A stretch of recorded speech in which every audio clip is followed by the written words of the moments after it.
Always tracking, always alerting. Storm Team 8. What a beautiful day it's been out there today. Another warm one. Average high temperatures are usually up near 75, and today we're once again about 10 degrees warmer than usual. If you want to take advantage of it, head out to Lake Michigan. The water is cold for swimming for most folks, although we have seen a few brave people jumping on in with the water temperatures in the 60s. A lot of folks headed to the lake shore. Hopefully for the sunset, it's going to be a beautiful one.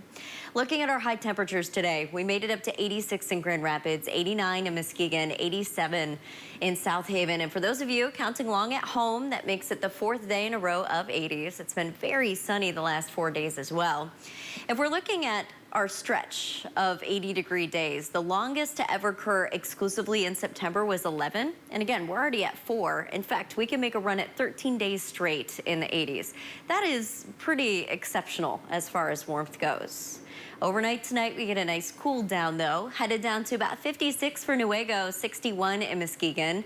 Starting your Saturday off at 58 in Caledonia, 59 in Wayland.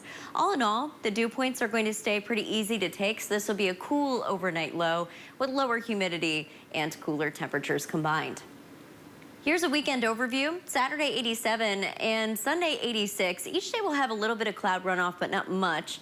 And if we look at the play-by-play, you can see just how quickly we go from that overnight low of 60 up to 72. So Saturday, for example, by 10 a.m., we're already in the 70s. By the time we get to around noon, we should be able to break through into the 80s, which means most of your afternoon will be in the 80s. Very similar for Sunday. You'll notice our overnight lows near 60, if not 62, and then ramping up into the mid-60s with plenty of sunshine.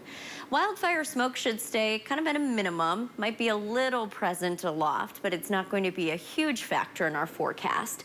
And you might notice that we have a few more clouds that are spilling in. These are the remnants of our leftover tropical system that was just torn apart and thrown around the Great Lakes instead of through it. This is a pattern that's going to continue to hold. In fact, if you look, this weekend we have a whole dry pocket over us, and then in through next week, the dry conditions hold over West Michigan, steering rain around us, but not into our region. So that means our 8-day forecast is beautiful with sunshine and 80s, but we are getting to the point where we kind of need the rain. Unfortunately, might not be until next Sunday that we have a shot at seeing any rain in the forecast.